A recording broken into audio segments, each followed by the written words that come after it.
Our next speaker is Carla Lee. Dr. Lee has been active in the Wichita and Sedgwick County community for more than 50 years, serving as an instructor and eventually tenured professor in nursing and health science. She served as the key founder of the advanced practice nursing role in Kansas. She is a prolific writer, producing 2 textbooks with several editions, over 100 published articles, and many poems. Her most recent role is executive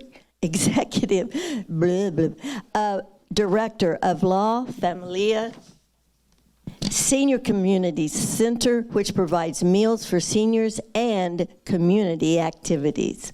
Let's welcome Dr. Carla Lee.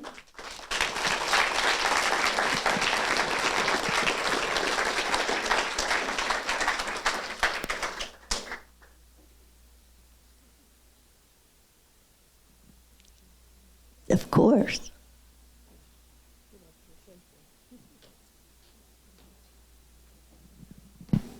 Very pleased to be here this afternoon and want to take a more philosophical, metaphorical, and existential view of death and dying. I'll be sharing a poem that I wrote during the time my father would not see another Christmas.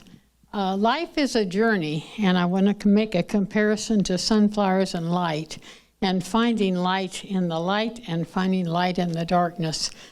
During our life, in our journeys, they're long, and to me, nature, like the flowers, go through metamorphosis like we do, and we have to find each of our stages as we go along in life, finding our unique path that is there, sharing our love and compassion with others, and learning to cherish Kubler-Ross's work of the stages of life. In early life, we have lots of joy and folly that goes along with learning and developing. As we hit midlife, a lot of striving and thriving through that time, and then old age we prepare for. But each of us needs to find our unique place in the environment of all the sunflowers and all the people while we're here on earth. As we move along, and I share my beginnings. I was raised on a farm, no electricity, no water, and my nickname is Big John, and it's been a long journey following a whole pile of families. I'm the oldest, and I seem to be the caretaker and the rescuer. This morning I had a call, and I wanted to share it quickly. My brother was in a suicidal state, and we got him transferred to a hospital this morning, so each day is a challenge. As we find our links and fits in society, growth happens with the seeds we leave behind, whether it's memories, children, life's accomplishments, or achievements that are involved in this. We know as we wane through the noon times of our life that there are things to cherish, and we need to learn to share them with others. I want to share a poem as we finish that night with my father. The poem, Winter Tree, crystal trees that shimmer in the moonlight, adorned with angel lace, stand tall and proud, moving gingerly like a sunflower with each wind's grace. Each a heritage by an old limestone home of its own, witnesses a myriad of life in an eternal home.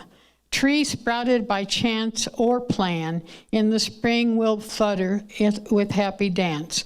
But now in winter, quiet and fulfilling times like death, in which we lead our branches and the crystals shine like jewels. Winter, a time to hibernate and reflect, the challenge of frenzy and planting met. Inner veins refuel amid the storm and cold days, knowing that budding and strutting will occur in heavenly rays. So hearken now and listen to the dance of the crystal. Stand tall and proud like the winter tree or sunflower with its strong stem. From trials and tribulations, calls and cries, do not flee.